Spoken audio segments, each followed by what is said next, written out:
lang kita kakain. Akin to? Opo. Sige, kain ka na.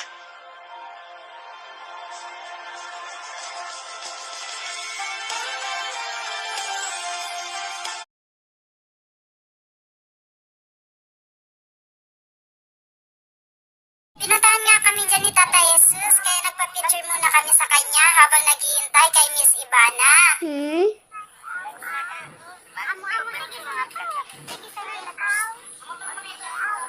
Sabi niya nga dyan ay pahintay-hintay lang daw muna dahil nagluluto pa si Miss Ivana ng kanilang pananghalian na ginataang gulay, kaya kukuha muna sila ng nyog. Pagbalik nga nila ay wala silang daladalang nyog kasi naunahan na sila ng ibang may-ari sa Hacienda Barracas na mamulot.